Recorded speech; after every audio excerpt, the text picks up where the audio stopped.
आपका Shukla edu Galaxy में। आज आइए हम आपको फिर आपके लिए एक नई टॉपिक, नई विषय, नया चीज लेकर आए हैं जो कि आज हम इस वीडियो में आपके साथ शेयर करेंगे। ठीक है, पढ़ाएंगे नहीं, ध्यान नहीं, पढ़ाएंगे नहीं, शेयर करेंगे। ठीक, क्या शेयर करेंगे? आज का टॉपिक है दो चरांक वाले रेखीय समीकरण।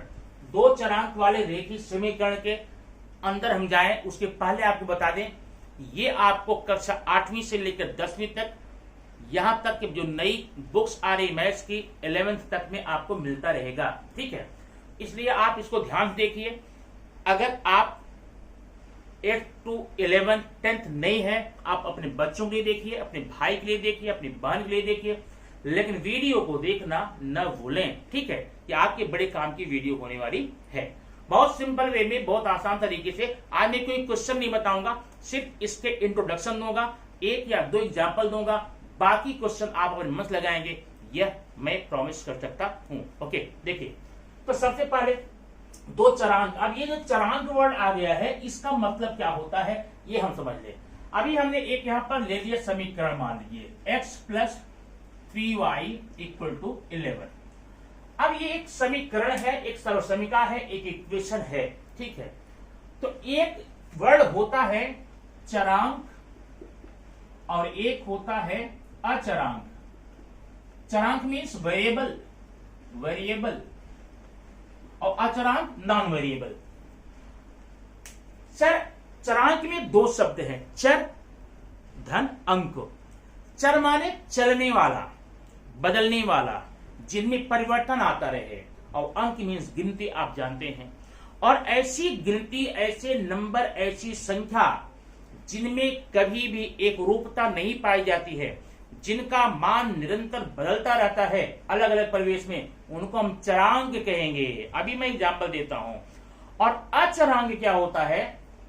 अचरांक माने जो अचर हो, कभी परिवर्तनशील न हो, कभी उसमें वेरिएशन न आए, नॉन वेरिएबल हो। ठीक है, उनको हम बोलेंगे अचरांक। अब जैसे मैंने ये लिख दिया आपका 1 2 3 4 5, ऐसे नंबर लिख दिया कोई भी, ये नंबर मैं अनगिनत लिख सकता हूं। ये सारे के सारे नंबर क्या होते हैं? जैसे मैंने 3 है, ये 3 मीन्स 3 फिक्स है, जस्ट आफ्टर 2 और जस्ट बिफोर 4, 2 और 4 के बीच में ही आएगा। ऐसा कभी भी आप नहीं देखे होंगे और न देखेंगे कि भाई ये तो कभी कभी 3 तो 20 के बाद आ जाता है। ऐसा आपने देखा है? नहीं देखा है। मतलब इसका मान फिक्स है। मैंने आपको 3 पेन दी तो आपको 3 पेन के पैसे देने पड़ेंगे, फिक्स है, पक्का है। तो इनको हम बोलते हैं अचरांक, नॉन वेरिएबल्स, जितने भी नंबर होते हैं। तो भैया ये चरांक कहां से आए, वेरिएबल्स कहां से आए, ये समझ लेते हैं। अब ये हम देखते हैं अलजेब्रा में या फिर बीज गणितीय भाषा में कुछ अक्षर, कुछ नंबर ऐसे होते हैं जिनका मान निरंतर बदलता रहता है। वो कौन सा नंबर है? अब यहां देखिए, x + 3y, चलो 3 निकाल देता हूं, कंफ्यूज होगा। x + y = 11, माने x और y को ऐड किया गया है तो कितना आंसर आएगा? 11। इसका मतलब ये एक अंक का काम कर रहा है, यह एक अंक नंबर का काम कर रहा है। अब इसका कोई ना कोई मान तो होगा, तब जाकर के दोनों को जुड़कर 11 आया हुआ है। अब इसका मान लीजिए अगर 9 है, x अगर 9 है तो y 2 होगा, अगर x 5 है y 6 होगा, अगर x 10 है y 1 होगा। लेकिन बताए कौन हमें कि भाई x का मान एक्चुअली कितना है?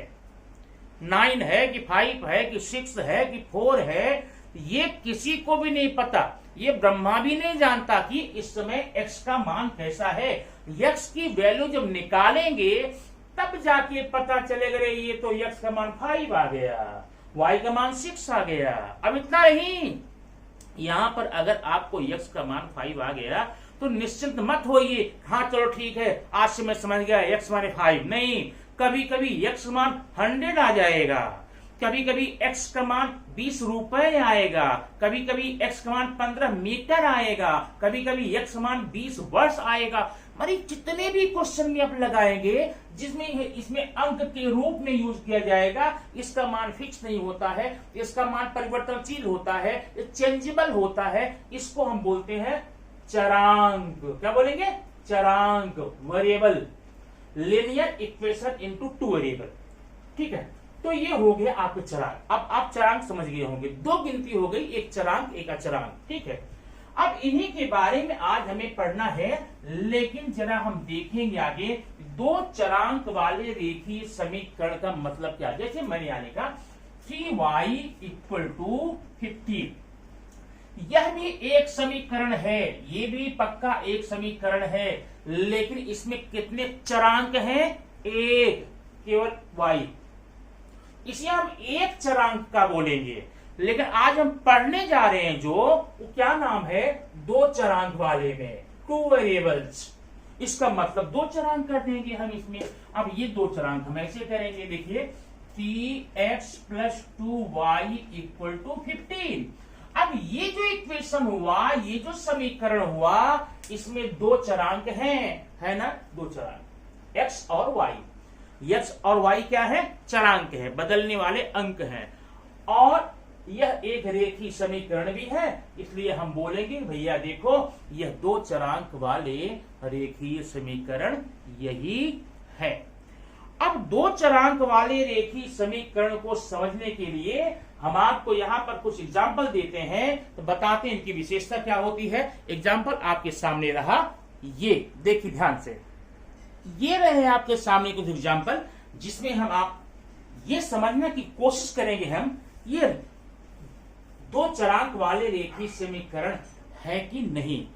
अब इसमें जाने के पहले आप एक चीज देख लीजिए, ध्यान देना, कभी भी अगर मैं जैसे 5/x करता हूं, 5/x, जब भी इस x को हम ऊपर ले जाएंगे, जब भी x को ऊपर ले जाएंगे तो ये होगा 5 × x⁻⁻1, ऐसा करेंगे।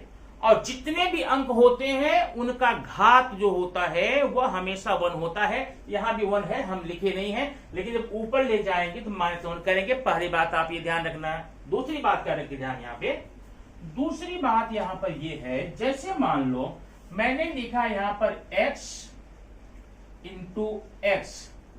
अब अगर आप इन चरांकों का गुणा करते हैं तो गुणा करने के जो चरांक होते हैं उनकी घातें जुड़ जाती हैं। अब इसकी घात कितनी है? 1, इसकी 1। जब भी आप मल्टीप्लीकेशन करेंगे, ये 1 + 1 मीन्स x⁻1 + 1 मीन्स x⁻2, माने x² हो जाएगा। तो ये दो चीजें आप याद रखें, ध्यान रखें। अब आइए हम देखते हैं, ये दो एक्स्ट्रा चीजें थी जो कि आपको कक्षा 5वीं 6वीं में ही ये प्रश्न आते हैं, आपको समझना चाहिए। खैर अगर भूल गए होंगे तो यहां पर रिपीट कर दिया। अब देखिए, तो दो चरांक वाले समीकरणों की विशेषता नंबर 1, इसमें दो चरांक रहेंगे। कितने? नाम से ही स्पष्ट है, दो चरांक xy रहेगा, mn रहेगा, pq रहेगा, ab रहेगा, cd रहेगा। दो चरांक कम से कम रहेंगे और ज्यादा से ज्यादा दो, माने कम से कम भी दो, न तो 2 से कम होनी चाहिए न तो 2 से ज्यादा। 2 से ज्यादा होंगे 3 हो जाएगा, 2 से कम हो जाएगा तो 1 हो जाएगा। तो दो चरांक वाले समीकरण की पहली विशेषता ध्यान देना कि इनमें दो चर होने चाहिए, दो चर अंक होने चाहिए। नंबर 2 विशेषता है, इसका जो घातांक होता है, घातांक माने घात जो लगती है, ये जो घातांक होगा वह 1 से ज्यादा कभी भी होना नहीं चाहिए। इनकी घात 1 से ज्यादा होनी नहीं चाहिए। अगर 1 से कम है तो भी हम इनकार देंगे कि यह जो है दो चरांक वाले समीकरण नहीं है। अगर घात इनकी 1 से ज्यादा है तो भी हम मना कर देंगे कि यह जो है समीकरण दो चरांक के नहीं है। अब आइए इसके आधार पे, इन चीजों के आधार पे हम पता करते हैं। यहाँ पर एग्जाम्पल आपको दिया गया है 1 2 3 4 5 और 6 एग्जाम्पल है। और ये एग्जाम्पल हमको ये समझाने में सहायक होगा कि ये दोनों समीकरण, ये जो समीकरण दिए गए हैं ये दो चरांक वाले रेखीय समीकरण है कि नहीं। ठीक है, अब आप साथ में चलिए। Number 1, 4m + 3n = 12। यहां पर दो चर हैं m और n, और घात भी, यानी कि देखिए जहां घात नहीं वहां 1 मानेंगे, 1 1 है। दो चीजें मिल गई, दो चरांक हो गए और घात एक से ज्यादा नहीं है, इसका मतलब ये दो चरांक वाला रेखीय समीकरण है ना? आपको क्या लग रहा है? ठीक, आप भी बोलिए है। ये हमारा है। अब आइए देखते हैं सेकंड में। यहां x है, यहां y है, दो चरांक तो दिख रहे हैं, लेकिन प्रॉब्लम एक आ गई, जो इसकी घातांक है, घात का जो अंक है वह तो स्क्वायर है और हमें एक से ज्यादा चाहिए नहीं। इसका मतलब ये दो चरांक वाला रेखीय समीकरण कभी भी नहीं हो सकता है। ठीक। Number 3, √2x - √7y = 16। अब ध्यान देना, x y दो चरांक हो गए और घात भी भगवान की दया से आपके भाग्य खुल गए कि घात भी एक ही है, माने दो चरांक भी है और घात भी एक है, एक से ज्यादा एक से कम नहीं है। इसका मतलब ये भी दो चरांक वाले रेखीय समीकरण होंगे। तीसरे में देखिए, 0x + 6y - 3। अब यहां पर एक चीज और देखिए, मैंने लिखा यहां पर 3x + 2y - 3 = 0। ये समीकरण जब भी आपको हल करना हो, जब भी लगाना हो, तो इसको आप मानक समीकरण के रूप में लिखेंगे, स्टैंडर्ड फॉर्म में। वो क्या होता है, जो अचरांक है इसको एक साइड कीजिए और जो चरांक है आगे कर दीजिए। तो चरांक हम यहां ले लेंगे 3x + 2y, और ये जो 3 है ना, हम उस साइड ले जाएंगे। अब उस साइड ले जाएंगे, इसका जो साइन होता है, प्लस है तो माइनस होगा, माइनस है तो प्लस होगा, मल्टीप्लीकेशन है तो डिवाइड होगा, डिवाइड है तो मल्टीप्लीकेशन होगा। यहाँ -3 है, यहाँ 3 कर देंगे। ये मानक रूप है समीकरण का, याद रखना। एक नंबर का आपके एग्जाम में आता है, निम्नलिखित समीकरण को मानक रूप में लिखिए, तो मानक रूप में आपका यही होता है। ठीक है, अच्छा, माने कुछ भी कैसे भी आगे पीछे हो, आप चरांक एक साइड कर लेना, अचरांक एक साइड में, आपका मानक हो जाएगा। अब जरा आप क्वेश्चन यहां पर देखेंगे, ये 4x 0x + 6y - 3। पहली बात तो आप मानक रूप लिखेंगे तो ऐसा हो जाएगा, या नो प्रॉब्लम, ठीक हो गया। अब देखेंगे इसमें चरांक कितने हैं, x है और x में 0 का गुणा करने पे 0 आता है ना। आप किसी भी अंक में 0 का गुणा करेंगे, मल्टीप्लीकेशन करेंगे, आंसर 0 आएगा, मतलब ये तो 0 हो गए भाई। तो चरांक बचा कितना, 1। जब चरांक 1 बचा तो मतलब यह है दो चरांक वाले रेखीय समीकरण नहीं है, तो ये नहीं है तो मतलब ये नहीं है। Number next, 4/x + 5/y = 4। अब यहाँ x y दो चरांक तो हैं, लेकिन हमें नीचे नहीं चाहिए, इस x को हम ऊपर ले जाएंगे। अभी बताया, जब x को ऊपर ले जाएंगे तो इसको लिखेंगे 4x - 1 + 5y - 1 = 4। अभी दो चरांक तो मिल गए, एक कंडीशन पूरी हो गई, लेकिन घात जो है वो एक नहीं है, -1 है, -1 है, मतलब ये भी नहीं हो सकता है। अब यहां देखिए लास्ट, यहाँ x y, ये प्रॉब्लम देखो, माने यहाँ दो चरांक हैं x और y, लेकिन यहाँ प्रॉब्लम है x y साथ में है, इनकी घात जब गुणा होगे घात में, वो दोनों जुड़ जाएंगे। प्रॉब्लम ये होगी कि घात तो बढ़ गई, इसलिए यह दो चरांक वाले रेखीय समीकरण की कैटेगरी में नहीं आएंगे। अब इसके बाद आइए हम कुछ सम्स सॉल्व करेंगे, कुछ एग्जाम्पल आपको देंगे कि इन प्रश्नों को कैसे किया जाए। मात्र 2 एग्जाम्पल मैं आपको दूंगा, आप उसमें कंफर्म हो जाएगा, पूरा श्योर हो जाएगा। अब अच्छे से समझने के लिए आपके सामने यहाँ पर हमने 2 एग्जाम्पल लिए हैं। इसको कहते हैं युगपत समीकरण। युगपत समीकरण, युगपद, युग मीन्स 2, पद मीन्स पद, जैसे आपने पढ़ा था। अभी यहाँ पर a और b 2 पद हैं, नीचे भी ऊपर भी है। अब इसको आपको हल करने को दिया जाता है, तो प्रॉब्लम ये, मैंने एग्जाम्पल की बात की थी, यहाँ पर 2 क्यों दिया, जरूरी था। यहाँ पर 2 एग्जाम्पल साथ में लेकर चलेंगे, आपको पक्का कंफर्म हो जाएगा। नंबर 1, अब जरा देखिए, सबसे पहले आपको ये देखना है, देखिए यहां 3a, यहां a, यहां 5b, यहां 5b। सवाल हल करने के लिए हमेशा हमें चाहिए इन दोनों पदों में से किसी न किसी एक पेयर को इक्वल होना चाहिए। अगर है तो भगवान की कृपा, और नहीं है तो हमें करना पड़ेगा। अब देखिए यहां पर क्या है, 3a और a ये बराबर नहीं है, चलेगा। 5b बन गया काम अपना, पक्का बन गया, ठीक है, अब टेंशन नहीं है। अब जरा इसमें देखो 5m सिंगल m नहीं बराबर, 3n 6n ये भी नहीं बराबर, मतलब इसमें कोई भी पेयर बराबर नहीं, वो हमें करना पड़ेगा। एक चीज, दूसरी बात ये होनी चाहिए जो पेयर इक्वल हो जाएं, जो पेयर इक्वल हो जाएं, उनके जो साइन है, उनके जो चिन्ह है धन ऋण, वो अपोजिट में होने चाहिए। अगर अपोजिट में है अच्छी बात, नहीं है तो हम कर लेंगे। अब कैसे करेंगे देखते हैं। अब ध्यान देना, यहां दो समीकरण हल करना है। पहला काम था हमारा, मोटो हमारा उद्देश्य ये था, क्या इनके दो पदों में से कोई एक पेयर इक्वल है? हाँ है, ठीक है। अब इक्वल तो हो गया, अब इनका साइन हमें उल्टा चाहिए था, यहां प्लस तो यहां माइनस, और यहां माइनस तो यहां प्लस, तभी काम बनेगा।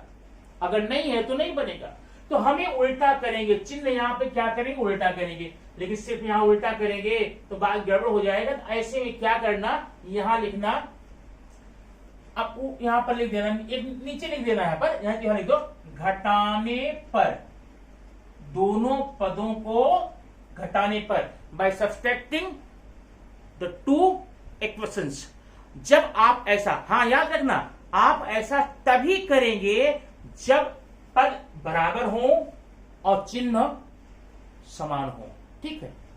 तो घटाने पर क्या करें, जब घटाने पर लिख दिया ना, आप नीचे के सारे साइन को चेंज करेंगे, सारे साइन को, जहां प्लस है वहां माइनस, जहां माइनस है वहां प्लस। तो ठीक है, मैंने यहां माइनस कर दिया, यहां भी माइनस किया, यहां भी। अब ध्यान देना, आगे जो क्वेश्चन लगाओगे ना, अब आपको जो पहले का चिन्ह था उससे लेना देना नहीं है, जो आपने नया बनाया है उससे लेना। अब देखिए 3a माइनस सिंगल a कितना हुआ, 2a, ठीक है, प्लस 5b माइनस 5b ये कैंसिल हो गया, खत्म हो गया, बराबर। अब इस 26 माइनस 22 आप तो जानते कितना होगा, 4 होगा। अब 2a इक्वल टू 4 हो गया, 2a इक्वल टू 4 हो गया, और हमें 2a थोड़ा चाहिए, हमें तो a चाहिए। जब 2a इक्वल टू 4, तो a equal to 4/2, a equal to 2, हमें a का मान आ गया।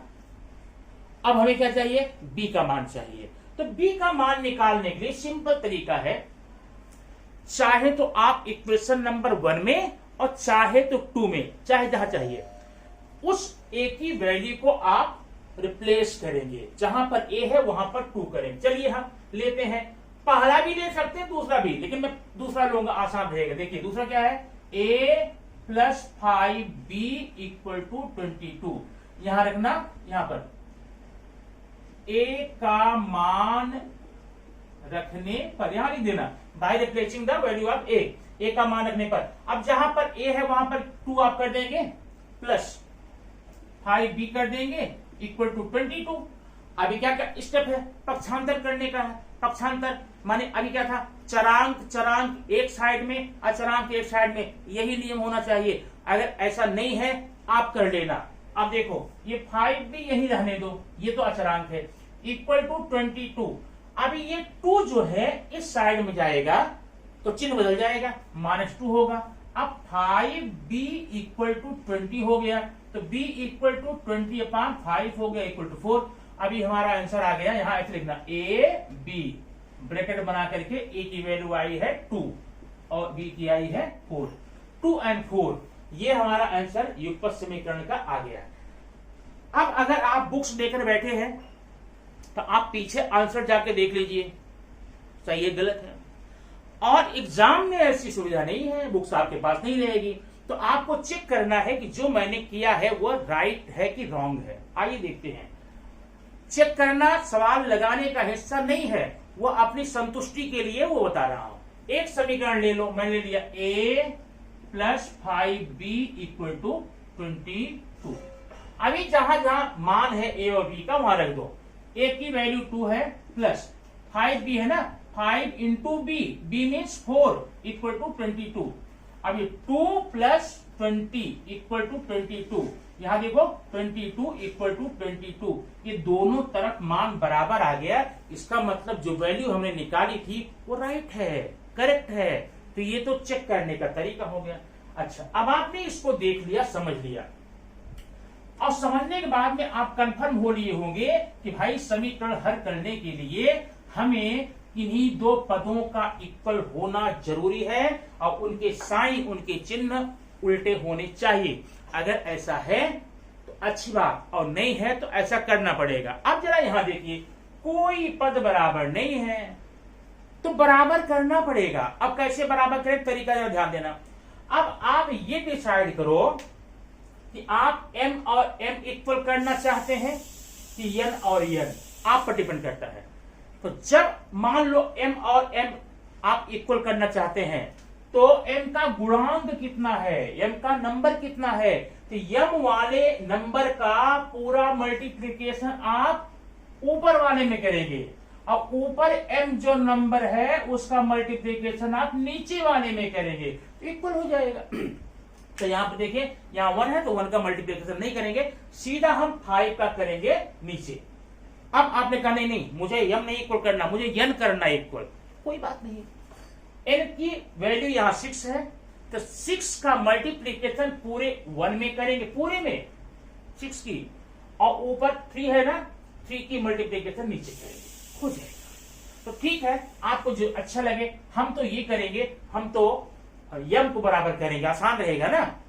तो m कैसे बराबर होगा, यहां लिखना समीकरण नंबर 2 में 5 से गुणा करने पर, by multiplying 5 into equation number 2। अब इक्वेशन नंबर 2 में आपको 5 से मल्टीप्लाई करना, तो उसके पर क्या करना, पर लिख लो 5m minus 3n equal to 19, equation number 1 हुआ। अब आप जब 2 में 5 से मल्टीप्लाई करेंगे तो इक्वेशन नंबर 2 नहीं, अगला बना लेना, 3 बना लेना। कैसा, अब देखो 5 1 जा 5m माइनस 5 6 जा 30n इक्वल टू 5 7 जा, ये माइनस 7 है, माइनस 35, ये देखा, इक्वेशन नंबर 2 हो गया। अब देखना, काम तो अपना कुछ हो गया, कुछ रास्ते पे आ गया ना, ये दोनों इसके बराबर हो गए। अब बराबर हो गए तो इसके चिन्ह हमें उल्टे चाहिए थे, नहीं है। अगर उल्टे चिन्ह होते यहां ऑलरेडी, हम यहां लिख देते जोड़ने पर, by adding the both the equations, दोनों समीकरण के पक्ष जोड़ने पर। अब अगर इक्वल नहीं है तो क्या लिखेंगे, आप बताया था, यहां लिखे घटाने पर, तो यहां ये माइनस हो जाएगा, यहां प्लस हो जाएगा, यहां प्लस हो जाएगा, हुआ ना। तो माइनस प्लस ये तो कैंसिल हो गया। अब ध्यान देना, प्लस 30 माइनस 3 कितना आएगा, 27n इक्वल टू, अब ये प्लस हो गया ना, ऐड हो जाएगा, 9 and 5 14, 3 1 4 1 5 हुआ 27n इक्वल टू 54, तो n equal to 54 upon 27, n equal to 2। n की वैल्यू हमें आ गई। अब जब n की वैल्यू आ गई, अब क्या करना है, इसी n की वैल्यू को इक्वेशन नंबर 1 में या 2 में रखना है। अब आपकी मर्जी, मैं तो सोचता हूं मैं 2 में रखूंगा। अब उतना, अभी ये 2 का हम करेंगे, कितना गुणा करेंगे जान दो। अब यहां देखो, समीकरण 2 में 2 से गुणा करने पर, by multiplying in equation number 2, देखो अब 2 से गुणा करो, यहां पर ये हो गया 2m, एक मिनट, इक्वेशन नंबर 2 में गलत हो गया, n का मान रखने पर, n का मान, तो जो n का मान आया रखेंगे। देखो क्या है, m है माइनस, मान देना 6 है इंटू 2 है, समझना, यहां पर माइनस 6 इंटू एन, माने 6 इंटू एन का वैल्यू आप 2 रखेंगे। Equal to -7। आप देखना m -12 हो गया ये इक्वल टू -7। ठीक है, तो m इक्वल टू -7 और 12 ले जाएंगे उधर +12 हो जाएगा। तो m इक्वल टू ये तो घट जाएगा, 12 में से 7 गए 5 हो गया। ये आपका हो गया m इक्वल टू 5। यहां लिखेंगे mn, ये 5 और 2। याद रखना हमेशा जिस क्रम में ये दिया गया अक्षर उसी क्रम में यहाँ पर आंसर लिखेंगे। इस प्रकार से आप इन रेखीय युगपत समीकरणों को हल कर सकते हैं आसानी से, बड़े ही सिंपल होते हैं। बस ध्यान रखना अगर आपको युगपत समीकरण दिए जाते हैं उनके दोनों पदों में से किसी एक पद का मान इक्वल होना चाहिए और उसके साइन उल्टे होने चाहिए। अगर ऐसा है तो सीधा सीधा बाय एडिंग, जोड़ने पर करके आप कर लेंगे।